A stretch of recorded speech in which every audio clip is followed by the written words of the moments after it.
So, Mr. Morey, what experience do you have in the field? Heaps of fucking single hitters, Yeah, shit. Doing this on the... I mean, we're day 3, the recovery of a weekend together, kind of... It almost feels like we shouldn't be doing it, you know? Yeah, I know. I only just got a fucking good night's sleep last night, man. Yeah. I messaged you 2 hours ago. When are we doing this podcast? You're like, I don't know, now? Yeah, well, just fucking last minute. I was like, fuck, I've taken a sick day off. Well, alleged sick day off work. Yeah, we'll post this in 3 months, so it doesn't count. Yeah. Because I'm a little crook right now. But, I was like, fuck. Now's the only chance we're going to get. Pull that, you've got that will go back and, you can manipulate it. Yeah, right. Get it so the barrel is looking down at your fucking... Yeah, that's it. That's it. 2 hands. But, yeah. So, what, you're sick? Yeah, I'm sick. Yeah. No, I just need a day off, man. Fucking hell, the weekend we went pretty hard, didn't we? So... Went hard, but this is the thing. It's funny, actually, because when I was returning those keys on Sunday morning, we're walking along, and George sort of said the day before, he's like, man, we're hell lucky. Like, everywhere we go, it's always fun and, this and that. And then on Sunday morning, he's walking, he's like, I don't think it's where we go. I think it's us. Yeah. I think we're just hell fun. I think, what we do is just fun when we're together and we do things. We could be injected into any sort of fucking environment and we get a good result, right? Dude, is that not bizarre? Yeah. I feel like not enough people, and... I actually mention this most episodes, but having friends as an adult and actively doing things with your friends is like the secret sauce. Yeah.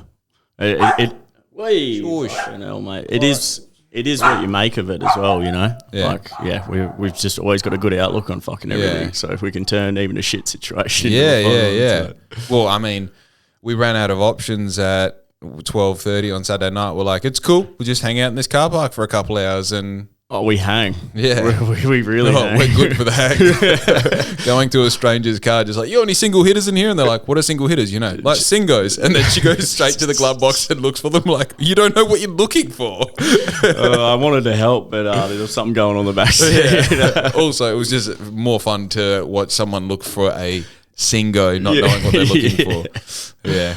Oh, that was a wild experience. I'm not going to lie. We certainly fucking changed those gas lights. Dude, the road sacrifice at the end of the night. Yeah. That's the thing that will flash back in my mind, having 7-Up in a car driving past a cop. That's I know that totally blew Connor's mind. He couldn't, even the next day, he's sitting in silence in the car. He's like, I just can't believe we went past the cops with 7 people in the car. Man, I have no idea how we got away with that. Yeah, honestly. Yeah. But the thing for me was the road sacrifice at the end of the night. There was a cigarette, $1.50, a couple of fucking how are yous, and there was one last thing. And a can. Yeah. Yeah, and a can. It's that's, hey, you're welcome. Yeah, it was unreal. We just tipped out all our pockets and we're like, all right, what can we give up as fucking a sacrifice? Oh, yeah, there was that one moment we were walking along and someone was looking for something, so we've all decided, that's what started the road sacrifice. We've all decided to just empty our pockets, and it was just wild shit. We lost the dice. So we needed to find them, That's right, and George was the one who instigated looking for the dice, and he had them in his pocket all along. Yeah, the one pocket he didn't check, yeah.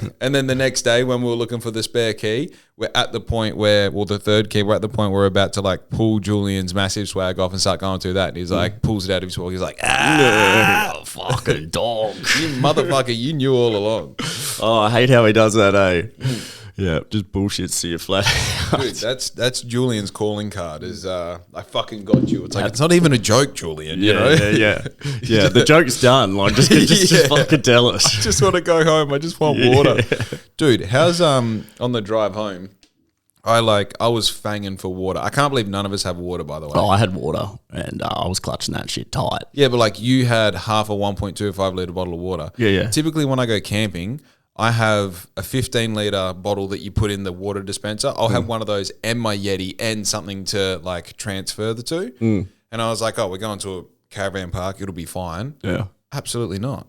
Do you know what's hell fucking hilarious? I had my camper trailer on us the whole time, and that's got 100 litre fucking tank on it. I didn't realise till I got home. I was like, I had so much water that whole time. And that's the sort of thing. It's if we had George's car, you've always got water. Yeah. And Connor, has every fucking utility under the sun except for a water tank in his car. Yeah. Oh no, he's got the new hose. He literally has a hose in the back. Yeah. We had water. We just Brother, we suck. Which just rinsed, There was nothing left. Man, I hate that feeling going to bed and you're like, I've had like somewhere between 20 and 55 drinks.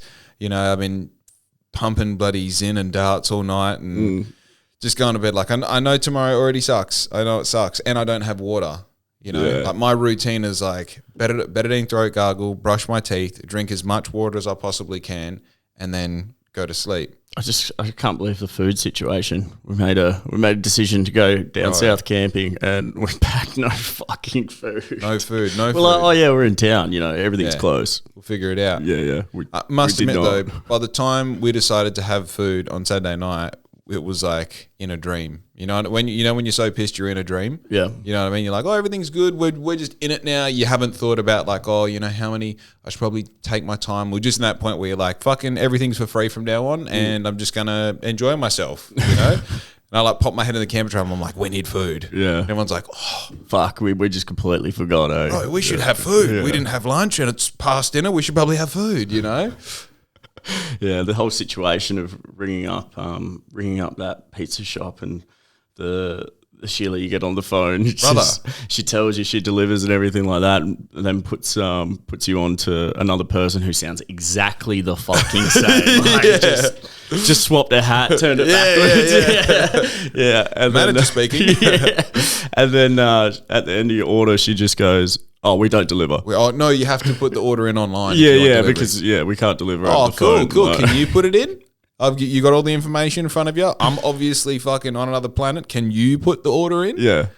But still, I think think about Domino's, especially when you're in a state where it's like you'll eat, but you're not hungry. When you're partying, you're like, I'm only eating because I have to eat. It's not because it's that time of day and my stomach's grumbling and this and that. It's like, I'll do the thing. Yeah. But Domino's is the food for that. Oh, it is, yeah. You can just punish it. You can put it anywhere too. Yeah. It goes down. Brother, it's nuts. And then even like the next day, the cold sort of wet garlic bread, and it's like, give me half of that, brother. What are you doing? Full brick at that stage. Just sitting there chewing it waterless. You're like, I love this. So good. Yeah, yep. But in other news, fucking sick of seeing people's Japan stories with me not in Japan. Oh, is it hurting you? Dude, everything hurts coming back from a holiday. I know, yeah. They've been getting pretty sick snow still as well. It's been unreal. Obviously, when we left Hakuba, like we went into the city, I was like, fuck, I just want to be back in the snow. Yeah. Get me back on a board. It was such a surreal experience. I want to, I just want that feeling all the time, So. You know what's interesting? I am fully like, who was I talking to about this? I feel like it was Gage. Yeah. So we went to, just for like transparency on the situation, we all flew in together, we all flew out together. You flew out a day early or 2 days early. But essentially we had the same holiday but stayed in different spots. So we were in Hakuba with you guys for 4 days and you were there for 7? Yeah, 7 or 8 days, yeah. We went to Hiroshima in the bit in between Hakuba and us all meeting up again in Osaka because we stayed in the same hotel in Osaka. Yeah. And then after that, we then all stayed. Well, we did Kyoto, but even that was from Osaka. Yeah. Day trip. Following that, we all went back to Tokyo together. Yeah. And we stayed in the same hotel again. Yeah, for one night. Yeah, the dog hotel. Yeah, and then we bailed. Then you bailed. Yeah. But yeah, because that hotel was shit. It wasn't ideal. Yeah. It wasn't ideal. Dude, we stayed in the Hilton in Hiroshima. Yeah. That shit all over. Wait, did you? I wasn't there. No, you weren't there. I was thinking breakfast, but we had breakfast together in Osaka. But yeah. Dude, the Hilton slaps. Yeah. This is the reason that I need to make money now. So I can go on nice holidays. Because I'm always like, holidays is about, like going to the plane ride and going to other countries and experiencing culture. Yeah. It's not. It's to stay in hotels that you would never stay in your own town. Yeah, that's it. It's crazy. Not backpacking, fucking sharing a room with fucking 10 cunts that are fighting at the same time. No, but that's been my traveling experience. Yeah. Because in your 20s, you sort of don't want the nice place. Yeah. You want the thing where you're forced to meet people and you're forced to have that conversation with some fucking, like I think my last set of friends that I made overseas were Swedish, like essentially Swedish backpackers, but they weren't backpackers in the way that they traveled. They're like, we live in Europe and are close to everything, so we constantly travel. Yeah. Like they'll travel 6 times a year and they'll do it for a week at a time. And these group of 4 boys, are just, you know what? They're fucking us in Europe. Yeah, perfect. That's what they are. Yeah. Because they all just have their own language, as in like they bounce off each other all the time. Yeah. And they've got their like prerequisites, which are one of them always has a soccer ball. That's us always having dice. Yeah. It's like they know how to work with each other. Like, yeah, he gets in a mood, let him go. He'll be back. That's you, by the way. Fuck. But I was forced to meet them because you're in the fucking communal eating area. Yeah. You know, and they hear an Aussie accent. They're like, well, we have a faggot in our mix. Who's this guy, you know? And why isn't he wearing pants? Yeah, I think that that whole thing of like another country can be about feeling comfortable as well. Yeah, for sure. Yeah. Huge. I've definitely done both sides of that. So Yeah. Obviously when I was a bit younger, just backpacking and obviously getting to meet all the people. And then, a bit later on now, staying at some pretty nice places. And Yeah. fuck, I don't know. They both got their pros and cons, right? But there's something about fucking kicking your shoes off, putting on a robe and going to onsen that fucking slaps, right? The onsen was so cool. It was sick, yeah. The onsen's one of those things where you're like, is there anywhere that I could replicate that here? And absolutely fucking not. No. Nah, Bunbury has just got the wrong everything else to make an onsen work. Yeah. Oh, we could start it. It'll probably slap. Something will slap. Dude, it slaps until the point that the wrong people find out. Yeah. You know? Like even I'm going to keep this super loose because I don't want to make anyone uncomfortable, but it's like there's something that I really like that I experience all the time that now looks like it's being adulterated by someone or something else, you know? It's kind of like, like I love going to the rink on Saturdays and talking about it and posting about it, and now someone that I don't like goes to the rink on Saturdays. I'm like, well, I got to skate somewhere else. Yeah, you're like, I fucking hate this thing now. Yeah. Yeah, completely understand. But man, it's and I feel like an onsen's like a comfort thing. And I think the comfort was that we didn't know anyone. Yeah, it was perfect. That's what makes it good. Yeah. You know? But yeah, that's one of those things where like, you know, leave it in Japan, and that way I know I've got something to look forward to. Yeah, that's it. Yeah. Can't replicate that feeling anywhere else, right? So, we fucking got to go back. Yeah. Well, I think Riz and I have sort of like solidified that a yearly Japan trip is almost to be expected now, I think. Oh, it's fucking cheap, man. Like we got away with it very cheap, you know. Yeah, and also, you know, you spend like $700 more on flights and you don't have a layover. Yeah. You spend $2,000 more on that and you get business class. Yeah. And you just figure out how to keep George away from the shopping, and then your bank account's looking a bit more healthy, you know. I like shopping with George. Shopping with George is good. He's the only other person that I know that wants to walk down every aisle of every shop. Yeah. But he's like, go on, you deserve it. And you're like, I fucking do. I didn't stay in the Hilton in this city, so I will. Yeah. Next minute, you're coming back from Japan with $10, you know. Yeah. Oh, bro, yeah, $10 would have been sick. I came back with just nothing. Just nothing. I think I left with 9 kilos of luggage and came back with 15 kilos of luggage. Yeah. Which is heaps of trauma though. You're welcome. Bro. Yeah, let's talk about it.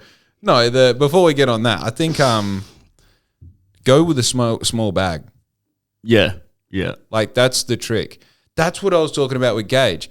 So you went to Japan with the purpose of snowboarding. Right, so you took your snowboard, which you bought the last time you went snowboarding. Because the boy math is, if I rent this out another 5 times, I own all of this, and I can pick what color my board is, and I have like my own boots, so I get a bit better ones because they're not rental ones, right? That's the concept. Yeah.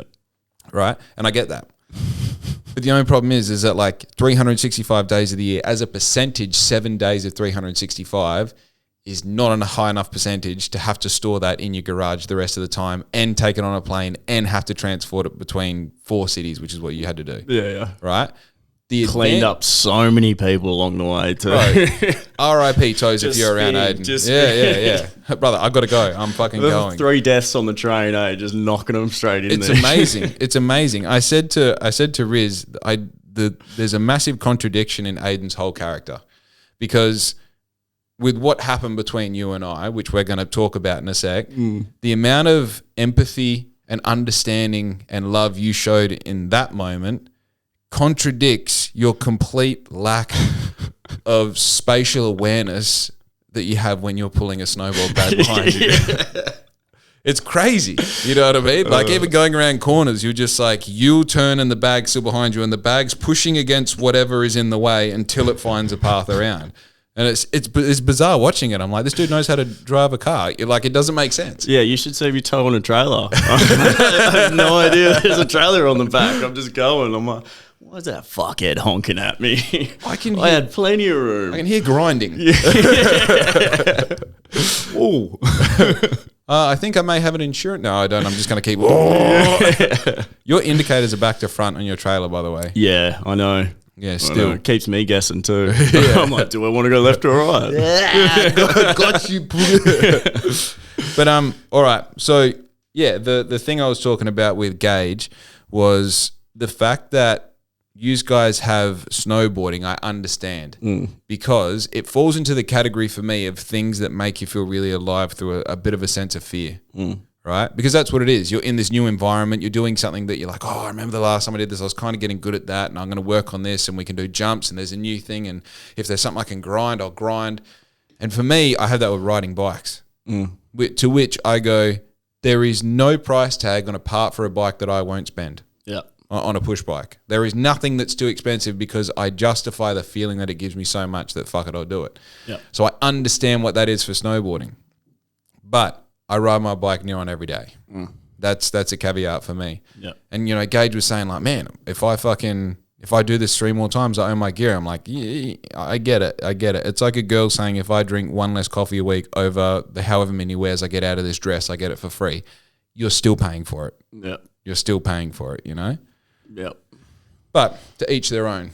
Yeah, it's worth it though, right? It incentivizes you to have to go again, right? Yeah, for sure. You have to plan a trip again. And then you're looking at it. Yeah. I got to do that. Yeah. I got to do that. Because I've made this fucking huge financial commitment to this thing. Yeah. So I need to do that. Yeah. Otherwise, that's how I look at Riz, otherwise, I'm like Jake, you know? Otherwise, I don't have a snowboard. I'm a pussy. Yeah. So, all right. Elephant in the room. Tell the story from your point of view. Oh, shit. Okay. All right, so I suppose when we first got to Japan, we had I suppose different ideas or understandings of how we were traveling. Yeah. I guess you guys had like a bit of a plan and whatnot, and me and George were sort of fast and loose to start the trip and sort of going with the flow. Yeah. You know, and I could tell that you were a bit pissed off, and I just sort of, you know. Yeah. And then we got to Huckabah, all good and everything like that. And I think you were getting sick, weren't you? Yeah, I got crook. On the train to Huckabah, I was realizing like, this isn't just a dry throat, I'm crook. Sort of getting a bit sick and whatnot. Yeah. So your mood was dropping a little bit. Yeah. And yeah, we got to Huckabah and first night fever, you know, so. Which we also had on the plane. Yeah. But this was some days later, right? Yeah. So Gage and Zoe came around. Yeah. And then we just got stuck into the 9% 196s. Huge. And I don't know if anyone listening has had one of them, but they're 3.5 standard drinks and you're on your ass pretty fucking quickly, right? We're talking like one can, you bypass tipsy, you're drunk. Yeah. And you can't taste them. They just go down. Yeah. Yeah. You delete Cordial. Cordial. Yeah. So we're all sort of feeling ourselves, and we decided we had to eat dinner before we did anything. So we went down and got some dinner, and I think you tapped out, didn't you? You went and had a 2 minutes into dinner. Yeah, you went and had a spew, and fucking that was the end of you. Yeah, we then trekked back to the room, and we lined up going to karaoke. We said our goodbyes to you and. You and Riz, I think, Riz stayed behind with you. Yeah, we went to that karaoke bar. Fucking unreal time. Like there was nothing going on in that bar at all. It was all dead quiet. And I've gone straight up to the engagement, straight up to the bar, and we're like, "How the fuck do we go about getting some karaoke?" And she's like, "Well, pick a song and we'll give you some mics. Well, let's fucking go. Yeah. Just queued a heap of shit and fucking, that place was bouncing by the time we left there. Yeah. What time that was, I have no idea because fucking 106s, right? Right, I can fill in gaps if you want. No, keep going. Yeah. So, fucking awesome night. We end up staggering back and I don't remember jack shit about coming back to the room. Yeah. I'm no idea at all. And then wake up in the morning and just cop some fucking immediate heat from you, like immediate heat. And I'm like, holy fuck, like what is going on here? Yeah. And I'm just still getting the sleep out of my eyes and fucking you're red, fucking Riz is red. And I'm like, what's going on? Like and you sort of just went in on me and let me have it. And, I was sort of just like, fuck, I'll take it. And then I think your last bite, and I was just like, nah, well, fuck you. And went back at you. And then, I suppose would have only been a couple seconds later, I guess, or maybe a minute later. And I'm just going, I didn't mean that. I didn't. So I walked over and gave you a big hug and told you I loved you, and we immediately put that behind us. Yeah. So that's my recollection of the events. I possibly was a bit pissed in the morning as well. I was like, so fuck knows what I was processing at that time. But yeah, that's nuts. I didn't realize that you totally blacked out from the walk home. Yeah. Because all right, so I'll tell the whole story from my point of view. So I felt myself getting sick the day before Huckabah. Got on the train, I'm like, I'm sick. And then skipped to sort of, and sorry, you kind of mentioned a bit about differences of ideas of what the holiday would be in Tokyo.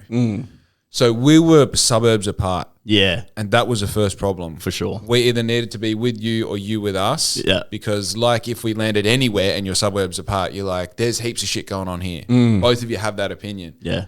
Now the big thing here, and I highlighted this with Gage, just to make sure that I wasn't crazy, I'm like, we have to manage females.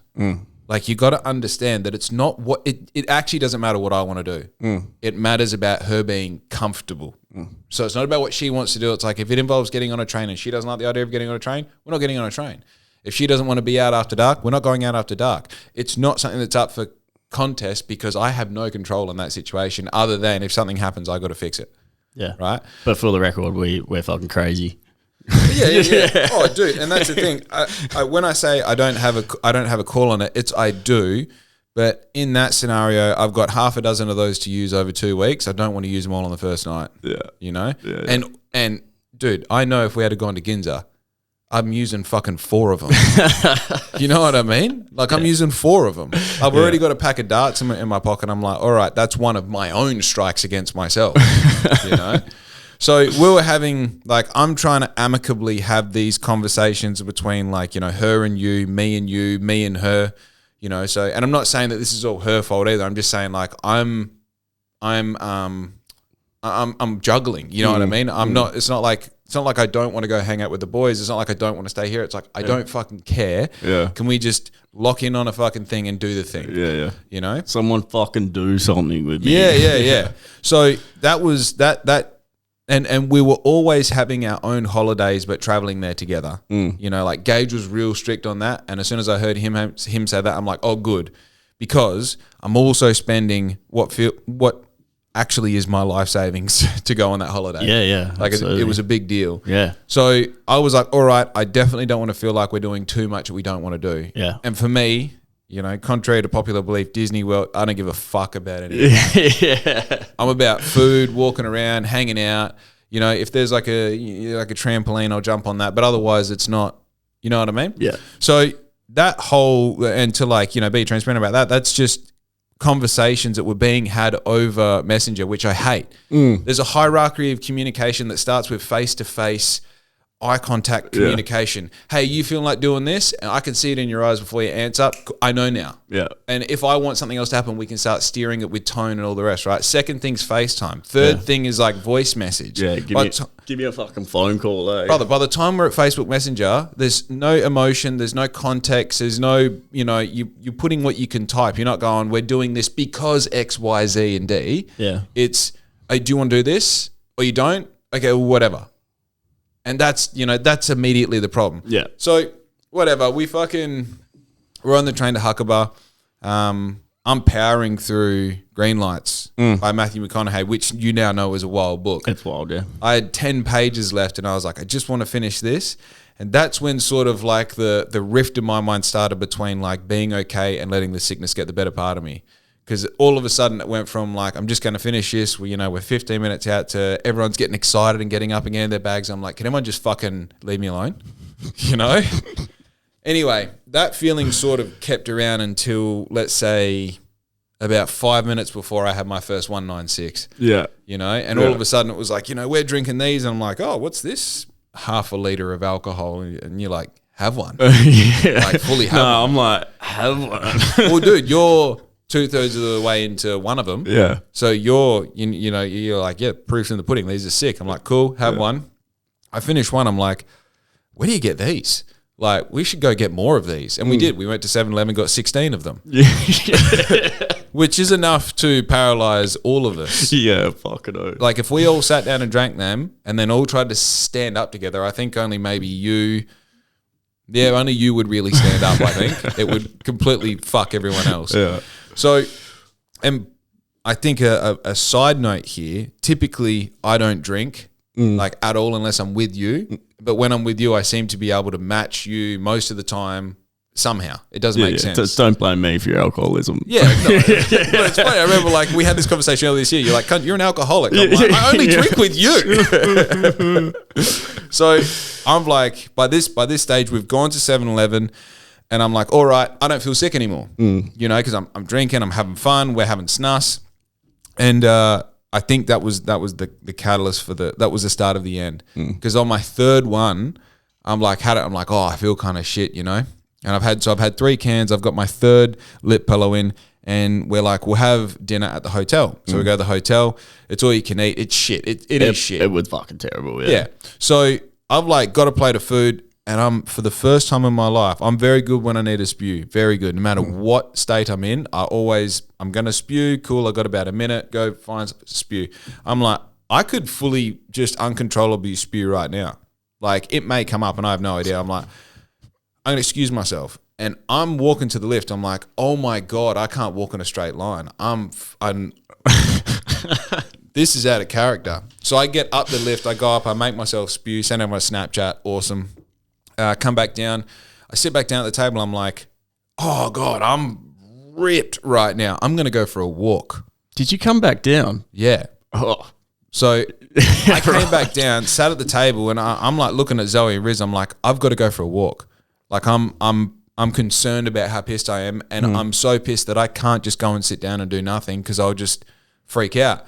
So I've gone for like a 45-minute walk. I walked pretty much like I could see the bus station from where we were, which was and it was snowing. Like bad time to be out by yourself in the dark, completely, So fine. Yeah, pickled. So Riz calls me. She's like, "Hey, come back." So I come back. I go up to the room, and everyone is like Yahoo stage. And like, we're going out. I'm like, I'm not going out. I'm definitely made myself more sick. I'm just at the point now where I'm like happy drunk again. I'm like, I could probably pass out. I want to say 9 o'clock. Yeah. You guys have gone out, and I've done the thing. Betadine throat gargle, brush my teeth, heaps of water, gone to sleep. I've woken up to, and I want to say this is like 12:15. I've woken up to essentially baby elephants letting themselves in the room, having full volume conversations about the temperature. Should we open a window? It's snowing outside as well. Let's open a window, turn the aircon off, all these things. And I'll admit it was hot in there. Yeah. The aircon needed to go off and maybe like crack the window. But that's obviously caused Riz to immediately go like, no, don't fucking open the window. Everything will be wet when we wake up in the morning. Like, please just relax. And yeah, you and George have I'm only assuming like had a wrestling match and fucking you're watching videos on your phone of karaoke at full volume. And I've got up and I'm like, hey. And you both looked at me, I'm like, shut the fuck up. So like just like that, because I was in that corner. How good did the karaoke sound though? Like unreal. I've then laid back down. Another 15 minutes, you guys have like gone to medium. You were at full piss. You've gone to medium. You're like, still, what'd you see? Like those conversations. And I've got up because the light is on at this stage. I've got up. I'm like, hey, pretend like someone's asleep in this room. Obviously. And I've laid back down and you're like, oh, big boy spewy. Which in that moment, I'll pay you, is comic genius. Big boy spewy. Cool, you got me. Anyway. Just full fucking child, eh? That's what it was. Ain't no worky, that's what you get. That's all I've got for you. So anyway, and I think George has then taken it as like, fuck, he might be right. So it's all kind of calmed down. Bear in mind, like this trip home, I remember leaving the karaoke, we were snowball fighting, we were jumping off shit. Dude, and the snaps that I woke up to the next day are hilarious. Yeah. I missed out. Yeah. I missed out. I could have had the best time, instead I had the worst time. Yeah. Right? Yeah. So this is the start of the story. This is the fucking start. So we've hit the big boy spewy. You both laid down and gone to sleep. And just for the listener at home, I'm going to pull up the video because you've laid down, facing up, you're on your back, and immediately fallen asleep. Immediately. Fuck no. You've gone from... What about... Hang on. What about the falling over him, you fucking... No, we're not there yet. We're not there yet. So... I don't know if I want this. All right, so you've gone to sleep. Now, I've recorded this from the other side of the room, all right?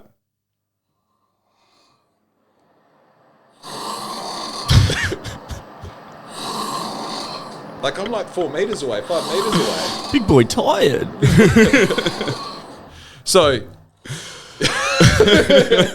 You're just... It sounded like you had finished a milkshake and you're trying to suck the air through a straw in the last little bit of the milkshake every time you're breathing in. Just... Right?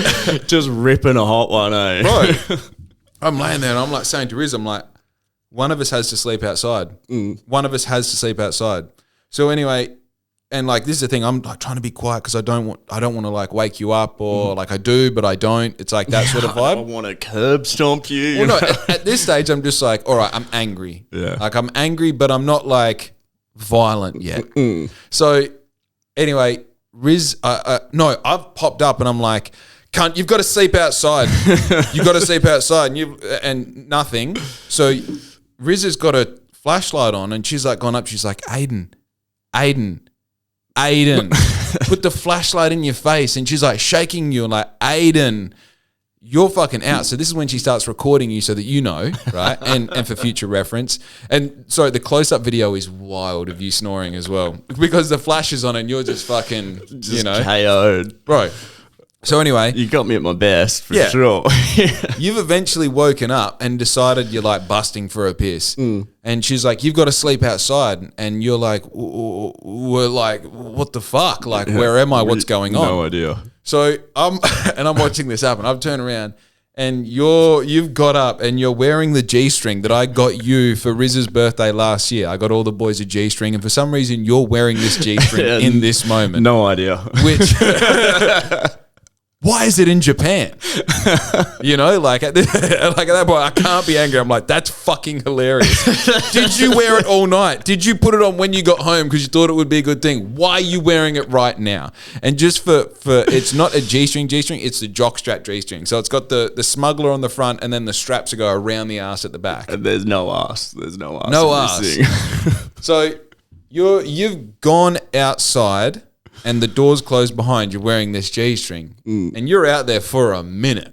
You're out there for a while. And I'm like, oh, he's gone to sleep outside. And Riz has probably thought like, well, he can't stay out there like that. He at least needs a bed or something. She's gone out. You're like, what are you doing? You're like, oh, I need a piss. And she's like, come inside, fuck ya. You've gone... Just standing there, just looking, no idea what's going on, looking for a toilet. Big boy wee-wee. Yeah. So you've gone back in, you've walked into the bathroom, haven't turned the light on, you're obviously looking for the toilet. Now, the toilet isn't in the bathroom. It's like behind the door. Yeah. So... at this point, I'm like, fuck him. He'll figure it out. You know, like, fuck him. I'm out. Yeah, I'm out. He's pissing me off. I'm going back to sleep. Next thing I hear this baby elephant crash in the bathroom, right? Riz has gone in, turned the light on, butthole staring directly up at her. You're like doing the thing where you haven't got full control of your arms, apparently trying to get yourself up. You got yourself up, pissed yourself. Not the full piss, but it was time. It was time. My teeth were floating. It's got to happen soon. Anyway, she's like, come on, and guided you into the toilet. You've taken literally the longest piss I've ever heard, and I've gone for the record. This was nuts. Yeah. So anyway, you're like, oh, go back to bed. And proceeded to continue watching your fucking karaoke videos no fucking way. At full volume. And I've let it go. I'm like, he's gonna watch like half a dozen, and then that'll be it. It keeps on going on and on and on. And I've never summoned this amount of strength in my life, because with one arm, I've grabbed the mattress, the blanket, and the pillow under one arm and just walked straight through the fucking, because you know how there's like sort of a hallway to get to the toilet kitchen area, and there's a sliding door there. Yeah. And I've just wedged the mattress in between the bench and the door, and slammed the door. And I fucking wondered why you were there in the morning. Yeah. So I've then, the little smirk that I got from seeing you in a G-string is now completely turned back into, nah. And this is not at all your fault. I think it's because I'm sick. I've proceeded to have fever dreams about the same thing for the 5 hours I slept. Hectic. I'm waking up every 20 minutes, and the dream was it was like fixing a pointless problem. It was just like, I was getting closer and closer and closer to fixing this problem, and then at the end, it's like it was like renaming a file on a computer or something. It was completely pointless, right? So, fuck, I really ruined your life that night. Right. Just cut to me laying there in the morning. I'm like, we're going to find new accommodation. We're not going to do any of the rest of the holiday together. Here's how I'm going to tell him. Like I'm going through every scenario. Spiraling. Yeah, dude. And like it wasn't any one thing. It was a collection of things. It was like I just needed to sleep to get healthy. I just needed the sleep that night. Yeah, that was like at the stage of sickness where if I got a good sleep in and didn't drink piss, like I already fucked up. I probably would have been fine. Yeah. And we had snowboarding ahead of us. I was meant to be doing we're all meant to have our first day of snowboarding the next day. It's like, cool, we're going to rent out gear. We're going to do all these things. So anyway, I hear Riz, maybe you've got up and like Riz is like, that was pretty disrespectful. I rip and open the door. I'm like, disrespectful motherfucker. Like, no, you don't get to do that. Like everything that you've done so far this holiday is disrespectful. Just fucking went in. Oh, I did. And like, I don't do that. Yeah, what I mean? I'm always very like, like, I don't know, maybe it's just, I'm probably wrong. I was like, I'm fucking right. You suck. Yeah. Right. And I'm do it. And you're just like, yeah, all right. I'm okay. I guess. And then it's gone from that to, all right, you don't need to treat me like a criminal. And I'm like, well, do whatever you want today because we'll find new accommodation. And that's when fuck you then came in. I've never heard anything negative directed towards me from you ever. Nah, it's a rarity. Yeah. So I've gone into like, oh, maybe I'm the bad guy, Yeah. And I remember I was like, I'm just going to stare this one out. I'm just going to, because, tired, sick. I'm also hungover because I had enough to make me not be able to walk straight the night before. So I just sat on my bed and just stared forward. And if you asked me before what you said, I would have said that was 15 minutes I stared, And the next thing was just I didn't even hear you come over. You've like come over, put your arm around me and like told me that you love me and said, whatever, like don't, like it's all good. We'll figure this out. I'll find. No, I think you would said when you said, fuck you, we're going to find somewhere else to go. You then said like, no one's going anywhere. We're all going to stay here tonight. This won't happen again. Yeah. And I just fucking lost it, dude. I lost it. Yeah. And in reflection, we've already spoken about this sort of after the fact. We spoke about it on the weekend. Yep. I've never been in a situation where someone like a brother or someone. Obviously, I'm an only child, but someone who I perceive to be a brother in that situation in life, to be the bigger person and be like, it's all good. Yeah, you don't have to worry. You know, like something happened, but you don't have to worry. You know, and then I just sort of elected to go like, Riz, I'm sorry, I need this day. I can't go in the snow. I can't go in the elements. Like I'm fucking wrecked. Like just give me a day to sleep, to eat, to catch up on everything, and then we'll do all the snowboarding thing tomorrow. Yeah. In that moment, like obviously, I realized big time that I fucked up. You know, no one's immune from fucking making mistakes here and there, and yeah, for sure.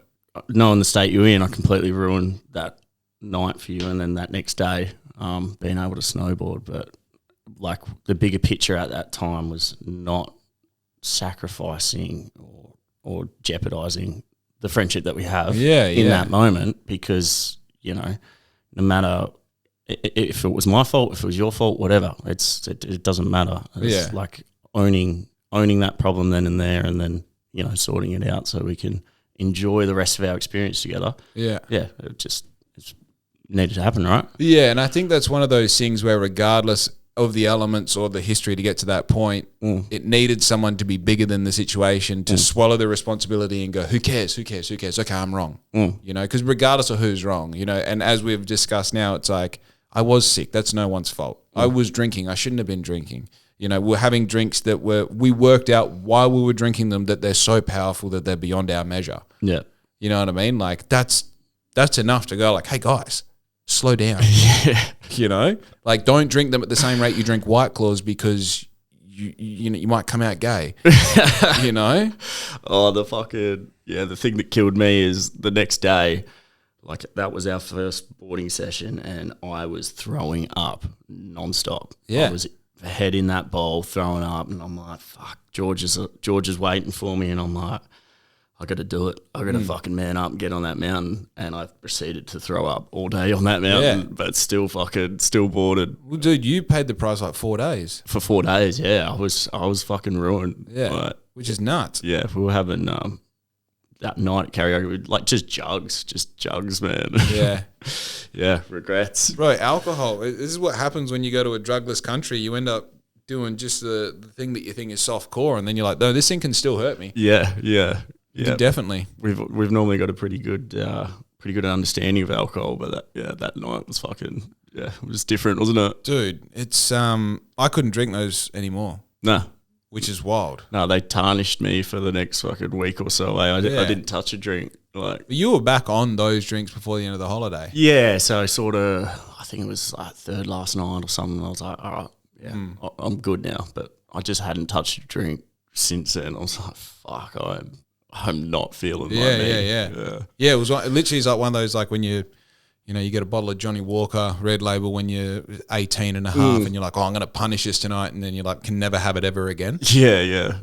That's like literally as I opened the can and got the whiff of I think it's vodka, whatever it is, I'm like, oh, I can't do it. Yeah. I can't do it. And like tried a few mouthfuls, and that was that, because I drank my first one 2 nights after, because that was my one and only day of snowboarding, built all that confidence all day, then fell down the side of a mountain and just, yeah, I don't know.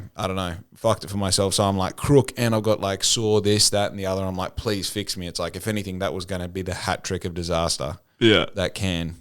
Yeah. But yeah, no, I got on the bloody Asahis from then on, eh? Yeah, you were smacking them. It worked well for you. Yeah. Yeah. Oopsies. Yeah, youch.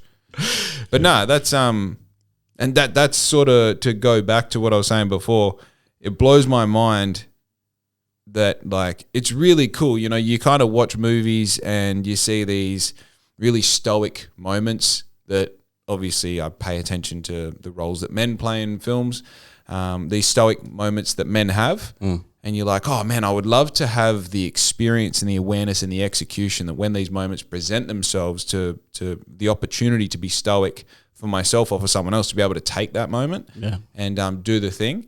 And it was like nothing short of amazing to experience one of my really close friends do that. Yeah. It's something like back in I'm talking 5 years ago, I never would have processed that situation like how I did. Because when you're younger, you're always right. you know? No, it's never anyone. It's never your fault. It's everyone else's fault. Right. And, you know, for a lot of years there, just carried around a lot of hate and blaming a lot of other people for shit that I should own, you know? Yeah. And over the past 5 years, I've had a really good experience with myself, you know, being able to self-regulate, understanding my triggers and all the rest of it. And just it's helped me tenfold with my job as of late. But yeah, really like understanding that it doesn't matter if you're right or wrong. What's the bigger thing at play in this moment? Yeah. If you say shit you don't mean, you're going to potentially sabotage that friendship, that relationship or situation. Yeah. And who wins out of that, you know? So yeah. And it really is no one. Nah, that's right. So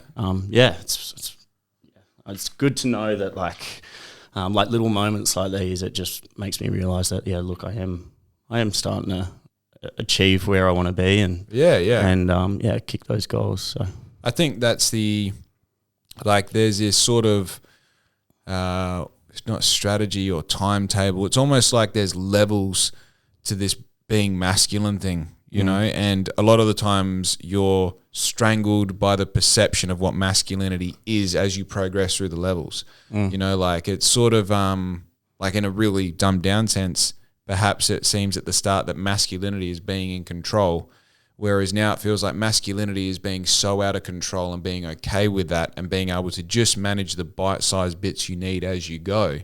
Whereas I can't manage every single bad thing that happens to me, but I can manage the next bad thing that happens to me. You know, because, I mean, on a greater sense, the pattern repeats itself and whatever bad that happens to you is actually the same thing. It just has different themes and sort of perspectives as it goes along. And, you know, that bad thing in that moment was, well, let's play this out. We fucked the holiday. We fucked the friendship. Yep. The friends group potentially has a tear. You know, then it goes into like, you know, us and them. And it's like, whoa. It's one night's sleep. Yeah. It's one night's sleep, you know? Yeah, you're not going to be the best version of yourself at every moment in time, and understanding that someone's probably had a fucking real shit day or something like that. They're not meaning to hurt you or, you know, they're not meaning the emotion behind their words as such. Yeah, exactly, so exactly. Forgive them in that moment and forgive yourself in that moment as well. Yeah. And reassess that situation at a later date, you know. I think also like one of the big things that got me, like when you said fuck you to me, I was like, I actually didn't know how to deal with that because I've never had that from you. Yeah, I'm very reserved with my, I suppose, aggression, for lack of better words at the moment.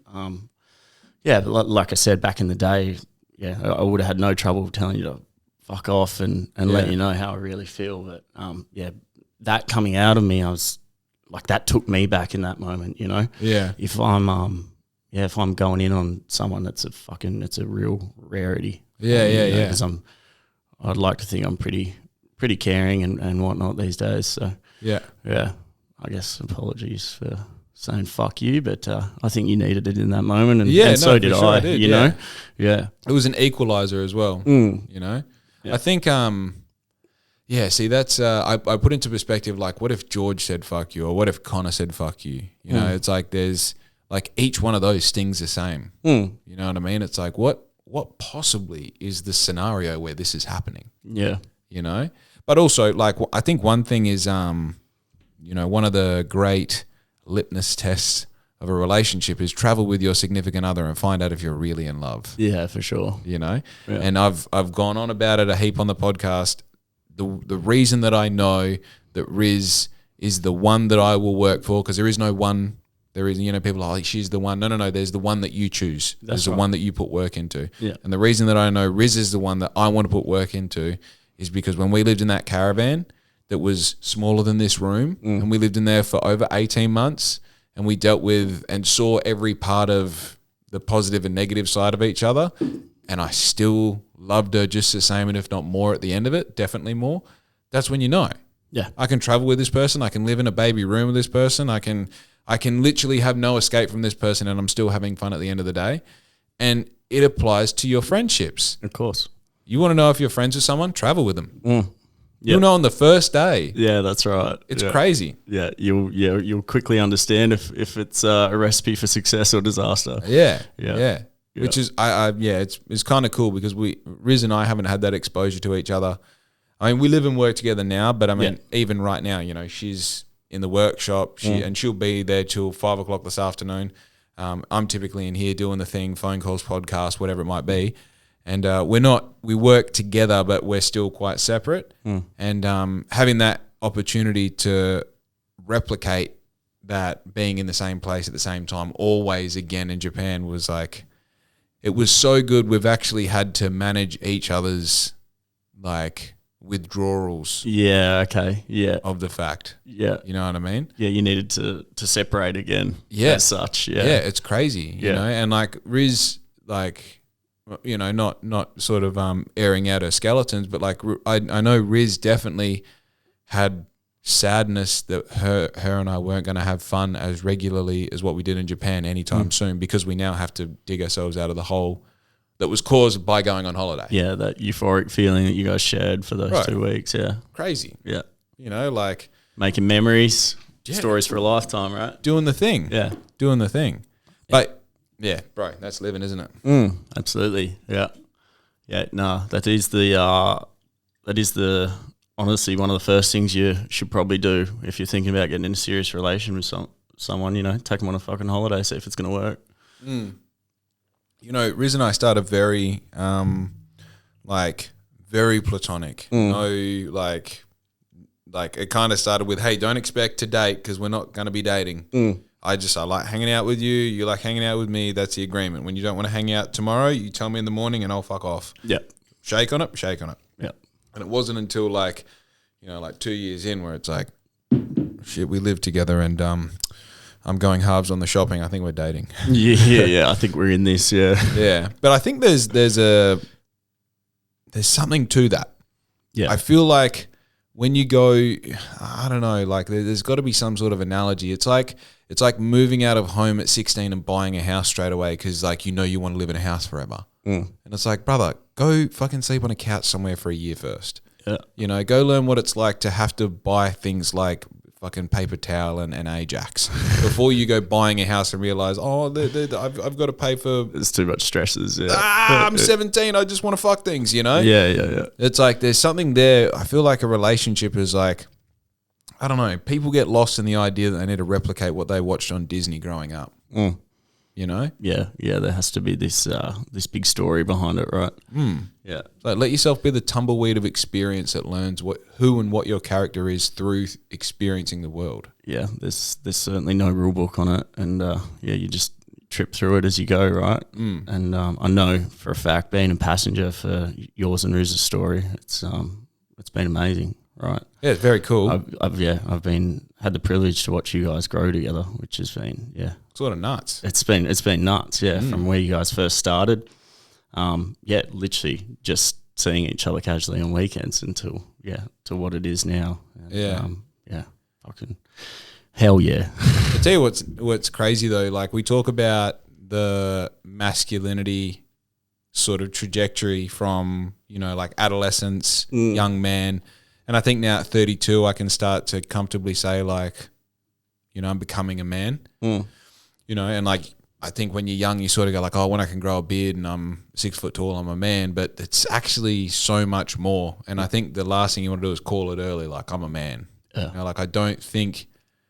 think by the time you are a man, it's not important, and there's so many of the indicators and checkpoints along the way that I think having a consistent female presence is essential, and it definitely it speeds you up.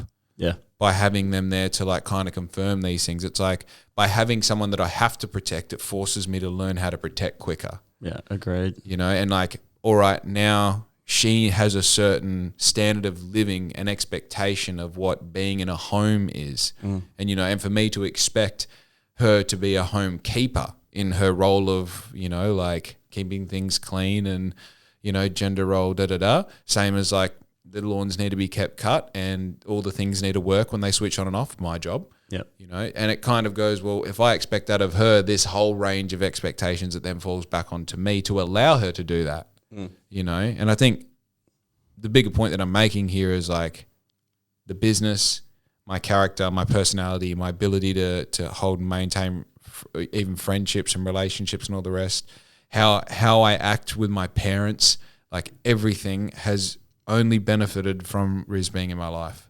Absolutely, yeah. I've seen that growth in you, you know.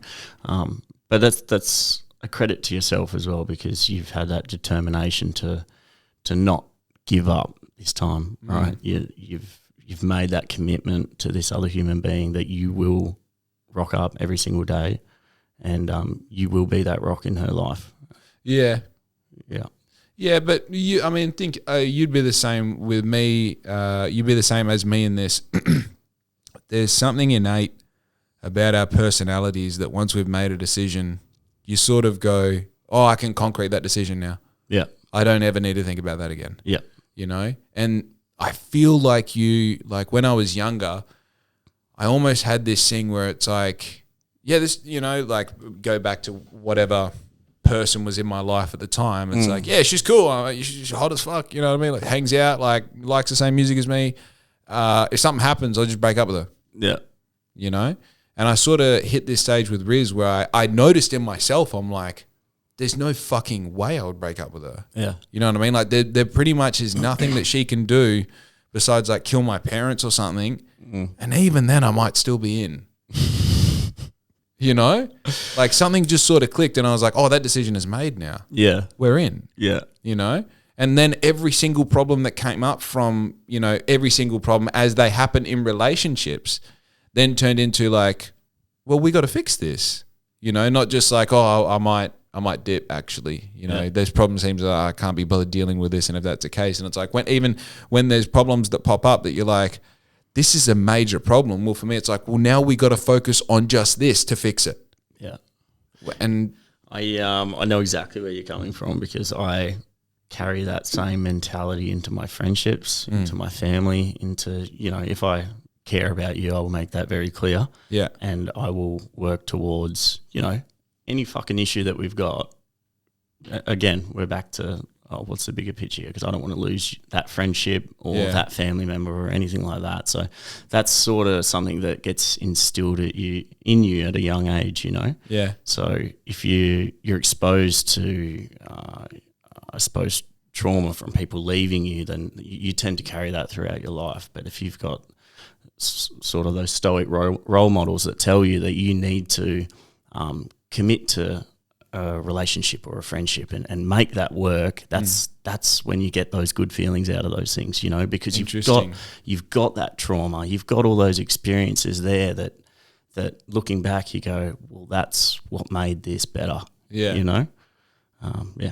Yeah, well, we're talking about the character of the connection, right? For sure. Because then you go into like the biggest thing was like, as long as both of us live through Japan, and this is the same as me and George, me and Riz, everyone who went to Japan, as long as we live through it and we're still kind of friends at the end of it, it only adds so much depth to the friendship, much more character to the connection. Yeah.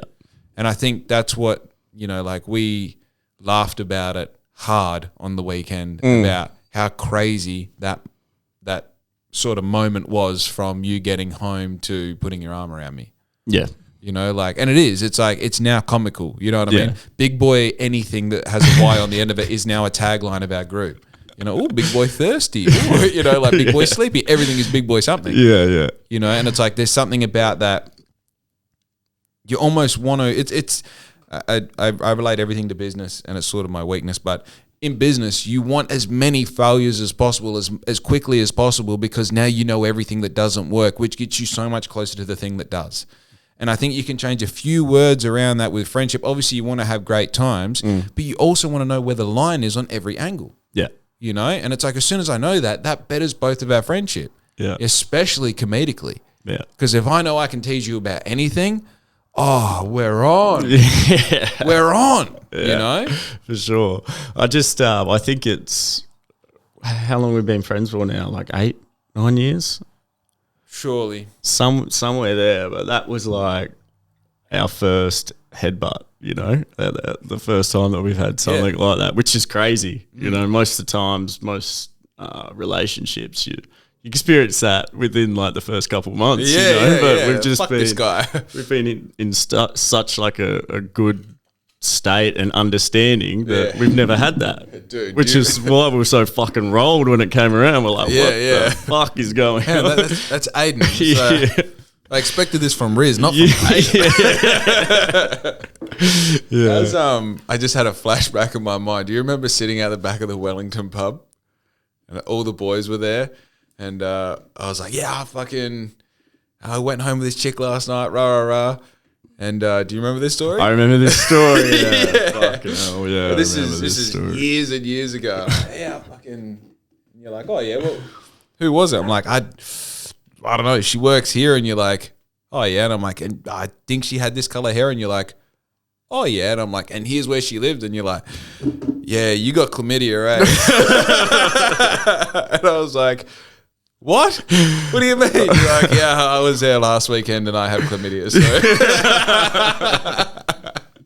And as it turns out, I did have chlamydia.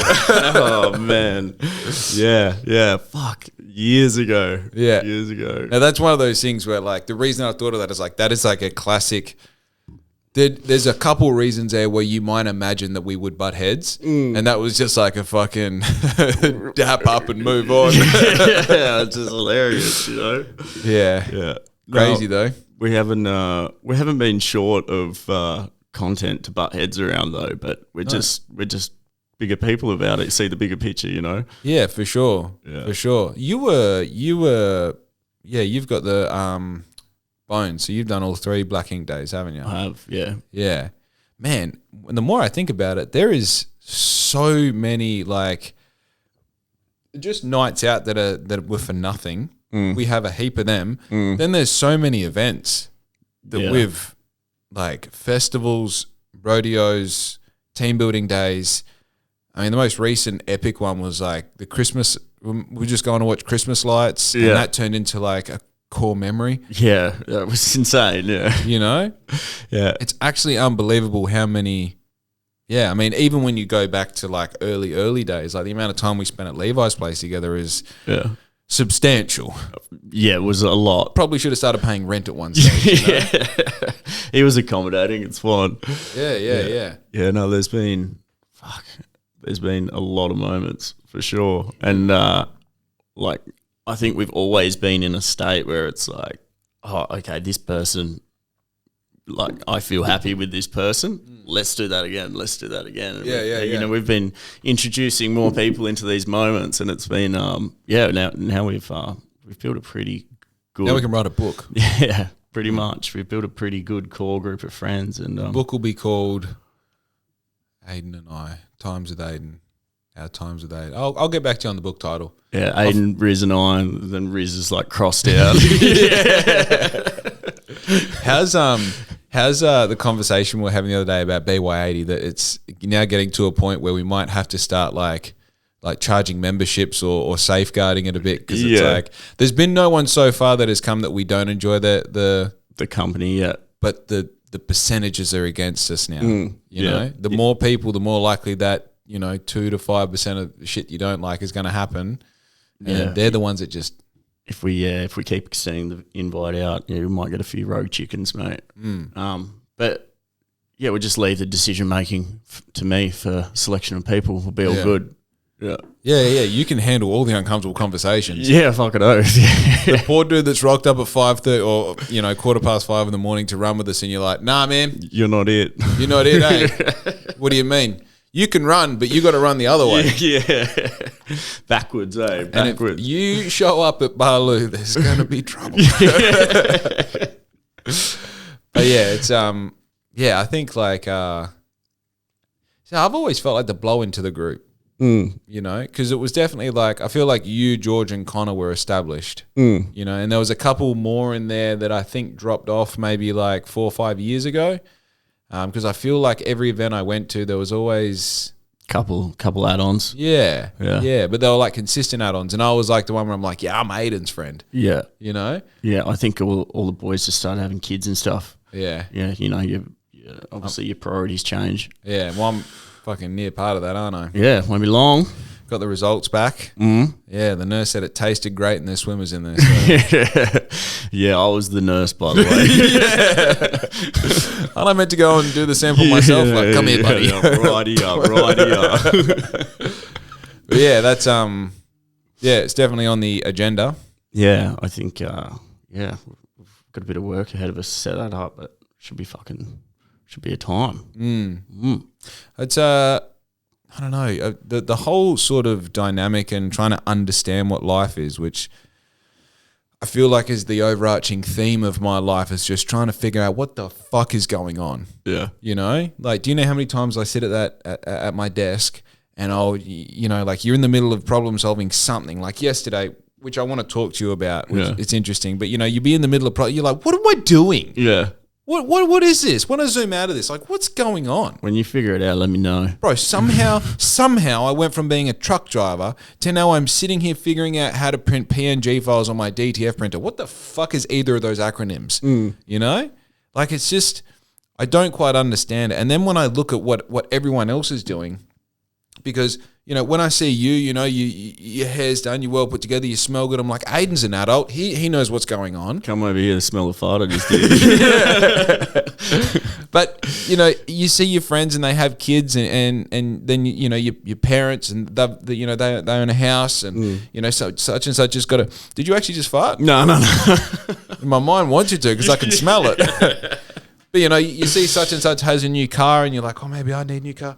And there's all these, you see people well put together at the shopping centre and they're buying stuff. They're like, how can they afford a Gucci wallet? And I had to drop that, and this goes on and on and on. And then you start to look at yourself and you're like, I have no idea what's happening. And when I try and perceive what life is with a child, I put it into this category of, well, I know what it looks like for everyone else when I see them in public doing the thing. Yeah. And all I have to go off is the brief bits of information that people say, like, oh, it's a life-changing experience and everything's going to change. You're not going to sleep and this and that, the other.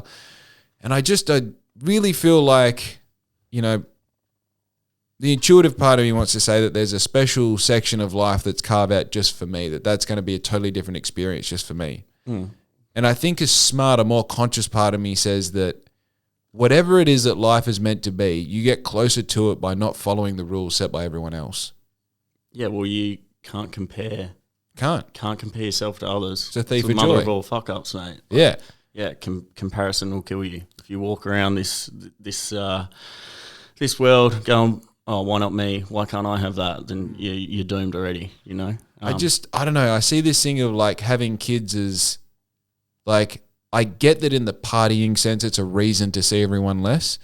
But once you get through that 6-month hump of, like, figuring out what's going on, which I know, again, I have to preface this every time I bring it up with anyone, especially on the podcast, because parents love saying that I'm fucking retarded. I don't know what's ahead of me.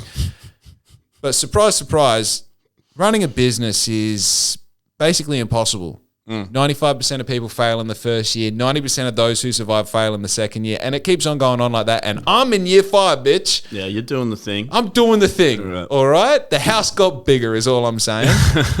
Now, when I compare, like, what those 6 months might be in comparison to... See that? Sorry, I don't know if that was a shit or a fart. By the way... Well, wait, it's a burp. If you do fart, you got to do it into the mic. Yeah, okay. Yeah, naturally. That's why... Anyway. So you might lose your mic, Take that home with you. I'll send you the bill. But yeah, I think about, getting over that first 6 months of just sort of like realigning life to, like, okay, now this is going on. This new thing is going on. I really see there being a reality where I would see you guys as much, but in a different way. Oh, of course. Yeah, there's like, obviously you lose a bit of time to socialise with friends and family and whatnot. You get into your little bubble initially. But yeah, once people sort of tend to figure out what that is, which they, you then pivot back to your friends and figure that out. What I've seen a lot of people do is just go so hard on cutting their friends out, people close to me as well, and then suddenly that community's not there because they've cut it. They've cut that off.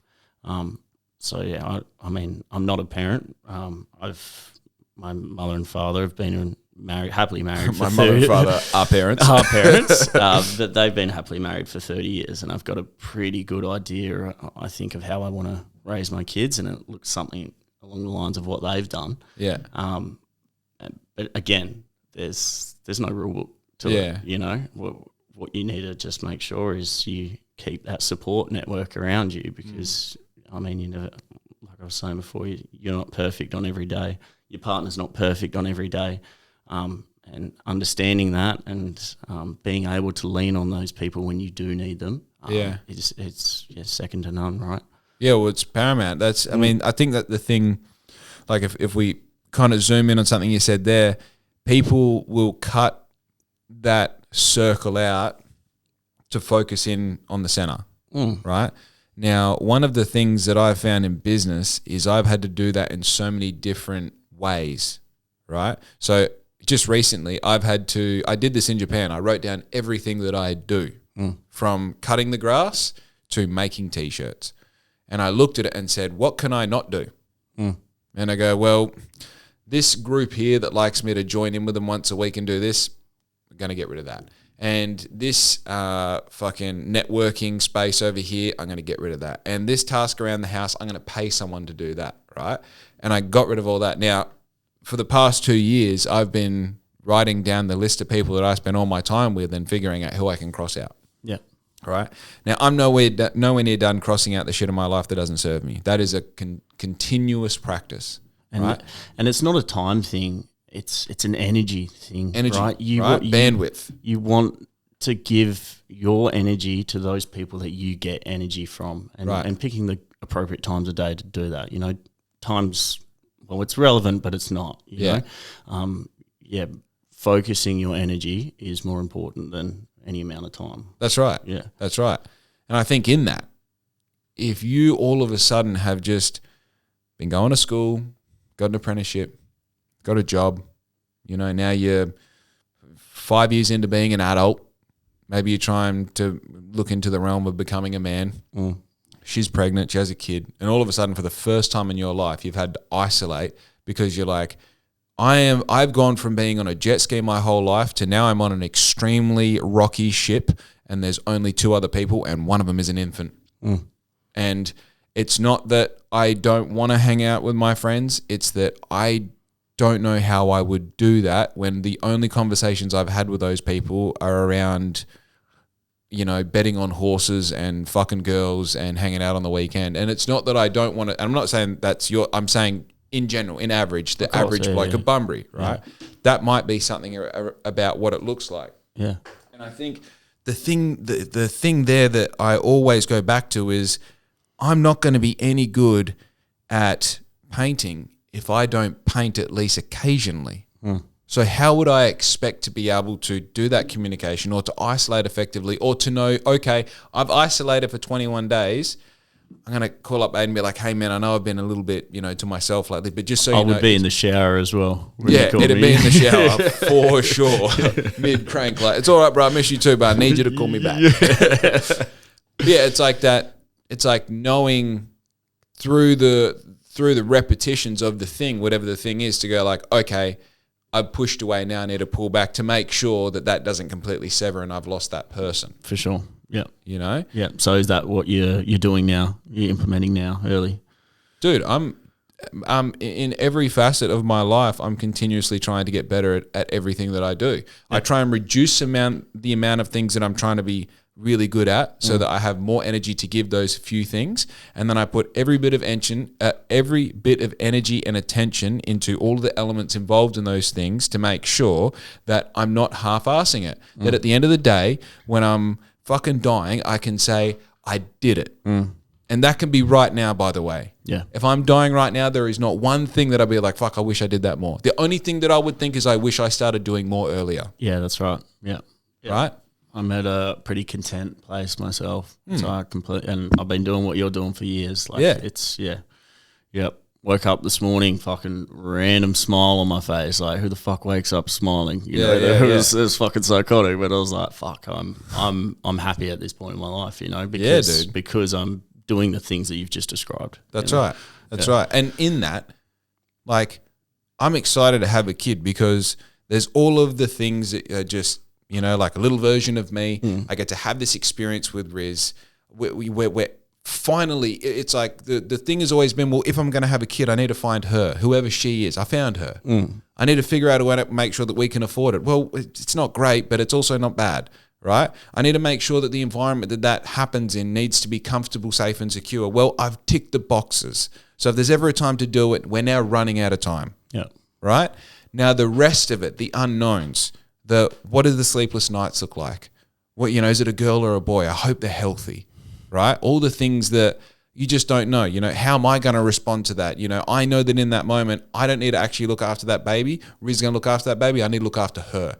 I need to make sure that mum is healthy and is safe and has everything she needs to do what she needs to do for that child, right? How do I respond to that task, right? So the questions that loom in my mind are like, well, how much of my time with my friends do I lose? Not because I want to spend time with my friends, but because I want my friends to be part of that.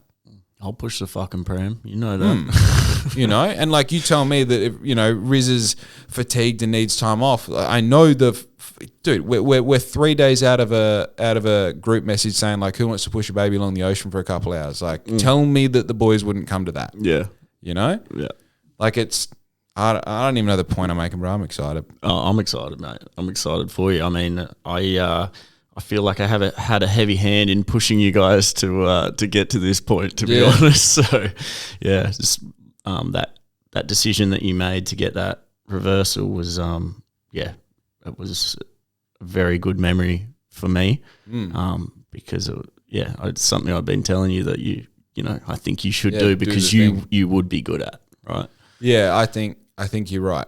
And thank you. I have a fucking horrible thing of people compliment me on the podcast and I say yes instead of thank you. Yeah. You looking good. I'm like, yeah. How fucked is it? I'm terrible with compliments. Hey, you receive one and you're like, oh yeah, but I'm a piece of shit. Yeah, but I got a small dick, so it doesn't matter.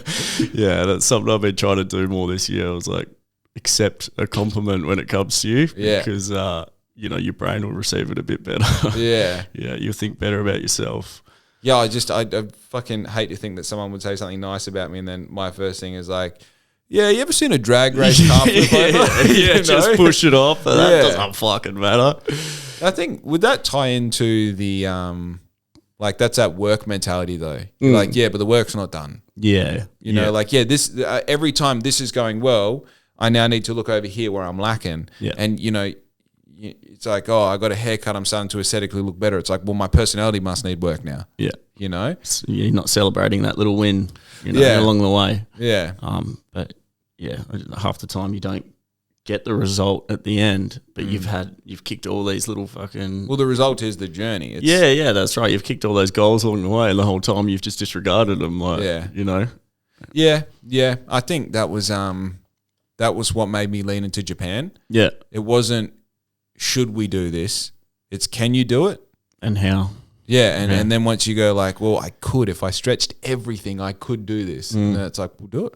Yeah. Fully do it. Because, when we bought the $50,000 printer, it wasn't, should you? It's, can we? And it's like, well, if I borrowed for, we need a new house, but yeah, we can do it. It's like, well, fucking do it.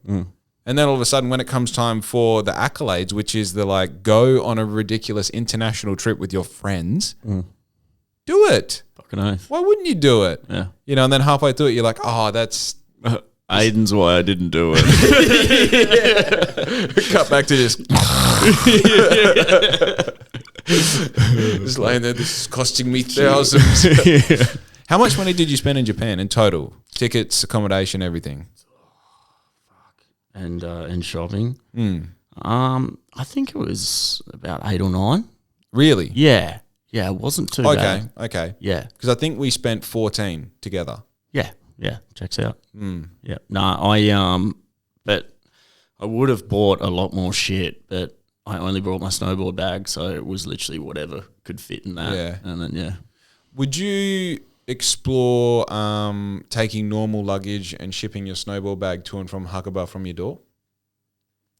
Yeah, we didn't do that, did we? No. We talked about doing it, me and George. It's definitely the way to do it. Yeah. Because you put 2 boards in one bag and then send your boots over in a box. Yeah, I was thinking that, but then I was like, how do I fuck people up when I'm walking my snowboard bag? And, that's important to me. Checks out. Yeah.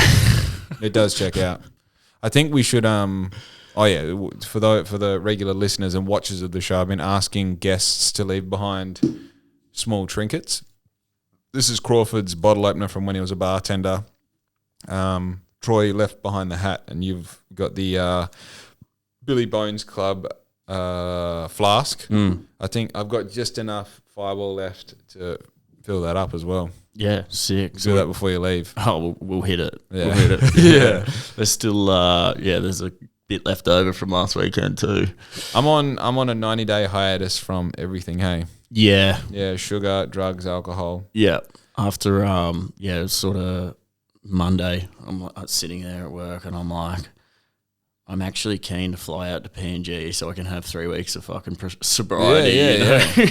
Yeah. Well, we're like, obviously, since we have such a sort of, we're very planned in this, attempt at pregnancy. Like basically the male's health at the time of fertilization has everything to do with the outcome of the pregnancy and the child. Yeah. So it's like even her morning sickness is dependent on the health of the sperm during fertilization. Yeah, right. Like there's so much to it. And Riz obviously just, horny for a child. Yeah. Is just coming to me every day. She's like, did you know? I didn't know that. I guess that's why you're not wearing pants? Yeah. Yeah, right. You got to keep them at a certain temperature. I'm like, well, all right, cool. But no, it's so yeah, there's no nothing. Nothing. Basically, you can't have fun. You just have to sleep and drink water and keep making money. Apparently, that helps the child's health, is just make heaps of fucking money. Yeah, perfect. Also, I'm pretty sure mum just hit the piss for the first couple of months of her pregnancy with me until she's gone, oh yeah, I'm fucking pregnant. I'm 2 months late. Oh, no way. Well, that's the thing. I mean, like, I don't believe that my mum was, doing anything crazy when she was pregnant with me. But I do believe there are a lot of people out there that are fucking crack babies and are killing it. Yeah. I also believe that, see, this is the thing. This is that not everyone who is this, but everyone who is that is this. It's one of those. Yeah. So it's like, there were heaps of people. There are a lot of people who didn't have the ideal pregnancy or upbringing that turned out all right. There are a lot more people who are not all right who had a terrible pregnancy or upbringing. Yeah. So it's like we're not going to focus on the anomaly. We're going to focus on the actual science. Yeah. So it's like, all right, let's give ourselves the best possible chance at this. And it's like, also, it's not a bad thing taking a break every now and then. Yeah, fucking oath. Yeah. I just can't believe, like, the last thing I was gonna. Well, no, I intended to stop smoking weed. I can't believe I don't smoke weed anymore. Yeah. Well, we had a little nudge at Oz Day, I guess, but since then, nothing. Oh yeah, we did. When I said I don't smoke weed anymore, that was like the thing where I'm like, I'm gonna smoke weed and see if I can do it and not immediately want to go back to it. And man, I remember like driving away from camping. I'm like, I'm happy to not touch weed again for a year. Yeah. Yeah, that sort of kicked that addiction as such. Yeah. It was interesting. Like, as soon as I like took the first drag, I was like disappointed in myself. But then I don't know, the 100 that followed that, I was fine with it. Yeah.